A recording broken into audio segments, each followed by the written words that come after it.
its role in leadership. And that way, if I fall apart here on the podium, you'll think it's on purpose.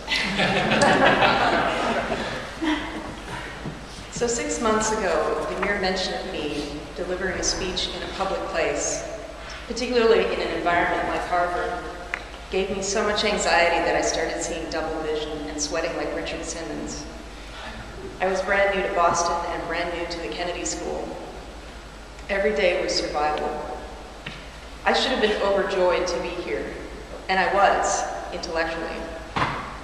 But my arrival at Harvard came on the heels of 18 months of unemployment, 16 months with no health insurance, a major breakup, and several lost friendships as a result of getting laid off.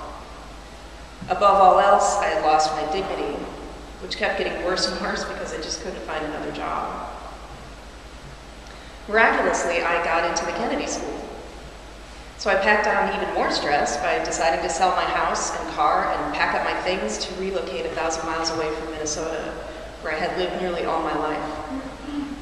I had to start from scratch to rebuild my self-confidence and identity. So last fall, embodying this new, supposedly self-confident, smarty-pants, Harvard-worthy persona just wasn't coming naturally. One day in early November, at maybe around my lowest point, I revealed my innermost fears to 3 classmates, Scott, Andrew, and Cliff, at Russell House Tavern during Game 5 of the World Series.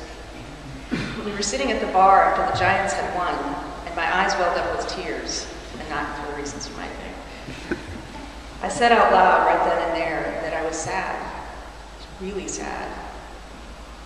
And honestly, I felt ashamed. Here I am in this pretty public place with 3 guy friends I'd only known a couple of months, and I'm basically losing it in front of them. It was embarrassing.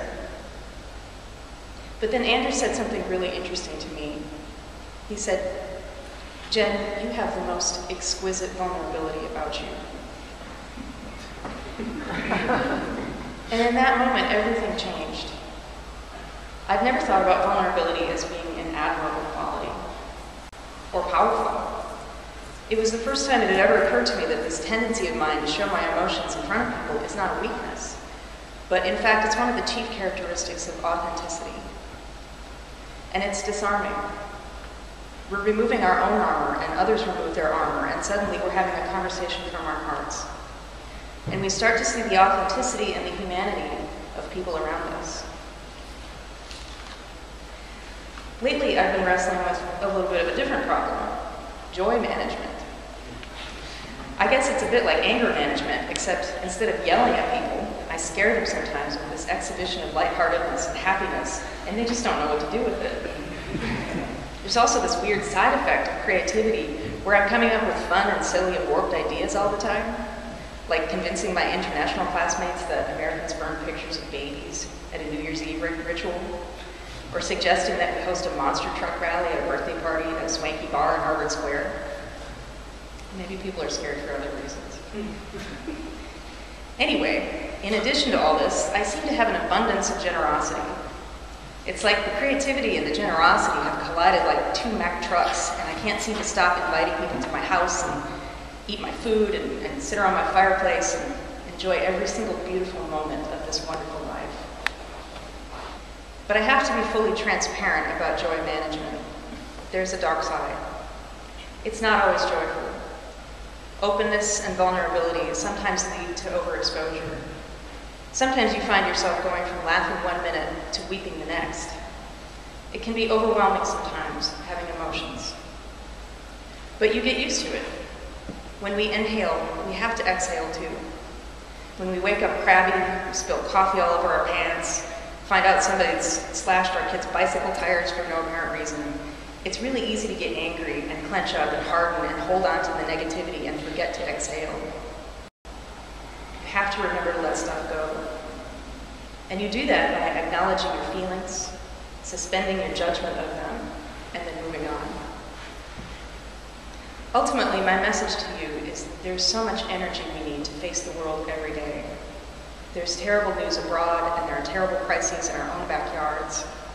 Some of you are probably facing challenges so monumental that you're getting double vision and you're sweating like Richard Simmons. But there are ways to let the joy come back to the surface to help you deal with these challenges.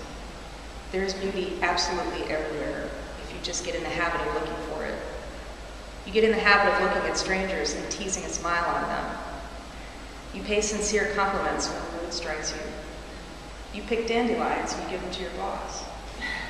You go out of your way to kiss everyone whenever you see them because you know whether they admit it or not, they love it. And this is part of leadership.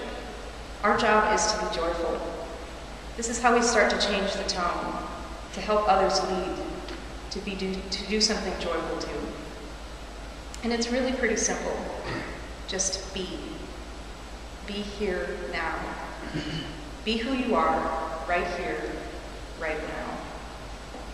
You'll find all the energy and joy and love you'll need to make this life heaven on earth.